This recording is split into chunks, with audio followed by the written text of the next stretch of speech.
Hello mga kumarites. Friday na, last night. Extend kami ng night shift. Next week night shift ulit kami. Bali 3 weeks kaming night shift. Naglalakad na ako kasi makaabutin ako ng ulan. Medyo dagiin. Katitila lang ng ulan. Magsasakay ako papuntang terminal. Hindi na ako nagpaano sa asawa ko. Nasasakay na lang ako. So yan, ang sasakit pa din ang katawan ko. Nangangalos pa din yung mga katawan ko.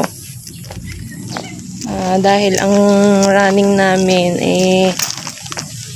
so madaming tupiing karton na nakit yung aking mga kamay-kamay. Natamad nga akong pumasok. Nga lang walang choice. Sayang naman ng isang araw kung titigil lang naman tayo sa bahay. Sa bahay walang kita. Pero bukas naman maghapon akong hihiga. Dahil nakapaglaban na ako ng isang araw. Sa linggo na lang ako maglalaba.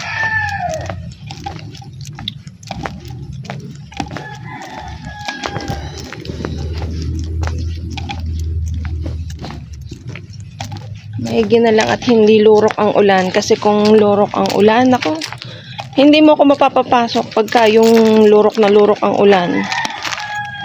Ayokong mabasa. Nabaha pa man din dito sa may amin, sa may school, nabaha.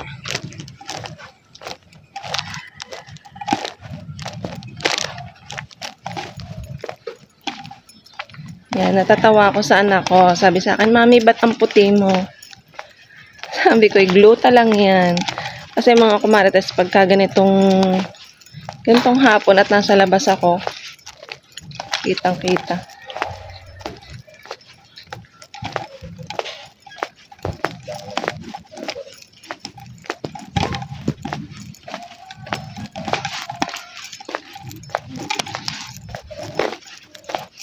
Kasi naman, ang beauty white talaga ay nakaka-glow talaga ng balat. Yung asawa ko nga araw-araw na rin nainom. Kaya yung isang pack, kakalhati na lang. Kaya pag nagkapera ko, bibili ulit ako kasi dalawa na kaming nainom. Sa gabi siya nainom para masarap yung tulog niya. So, yun lang naman mga kumates. At nandito na ako, mag-aantay ako ng tricycle. So, yun lang naman. Bye!